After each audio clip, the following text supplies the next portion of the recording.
என்னடா இதே ரொம்ப நேரம் பேசாமையே இந்த வீடியோ போயிட்டுருக்குதுன்னு பார்க்குறீங்களா? உண்மையிலேயே முடியலைங்க.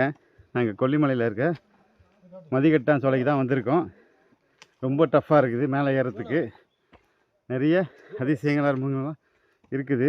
இங்கே பாருங்கள், மலைக்கு மேலே சில அமானுஷ சக்திகள் இந்த மாதிரிலாம் வச்சுருக்காங்க. பாருங்கள், பயப்படாதாங்க.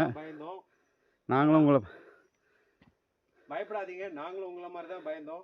ஆனால் இங்கே என்ன இருக்குது அப்படின்றத கூடிய சீக்கிரம் இந்த வீடியோவில் நீங்கள் ஆக்சிஜன் லெவல் கம்மியாக இருக்குது, இருந்தாலும் எனர்ஜி இருக்குது. இதை பார்க்கும்போது அடுத்தது என்ன அப்படின்னு பார்க்க துடிக்கிற ஒரு ஒரு ஒரு ஒரு ஏக்கம் இருக்குது. அதை நோக்கி நாங்கள் போய் கொண்டு இருக்கிறோம். கிளைமேட் நல்லா இருக்குது, அற்புதமான பிளேஸு. அதாவது நல்லா எக்ஸ்ப்ளோர் பண்ணலாம். நீங்களும் வாங்க, நாங்களும் போகிறோம். மேலே எந்த அளவுக்கு இன்னும் போகணும்னு தெரியல, ஆனால் ட்ராவல் பண்ணிக்கிட்டே இருக்கோம். எங்கள் கூட நீங்களும் ட்ராவல் பண்ணி வாங்க. வர வழியிலே பார்த்தீங்கன்னா நம்ம ஒரு கோழி அதை சுத்தமாக கிழிச்சு போட்டு வச்சுருக்குறாங்க. அதை பார்த்தோன்னே எங்களுக்கு ரொம்பவே பயம் வந்துருச்சு. நாங்கள் அதை இந்த வீடியோவில் காமிக்கல, ஏன்னா இது சென்சார் இஷ்யூ வரும் அப்படின்றதுனால. இந்த விஷயத்த நான் உங்களுக்கு பதிவு பண்ணுறேன். பட் பாருங்கள், வாங்க இன்னும் மேலே ஏறி போவோம். இன்னும் நிறைய விஷயங்கள், நிறைய சுவாரஸ்யங்கள் இங்கே இந்த இடத்துல காத்துக்கிட்டு இருக்கு.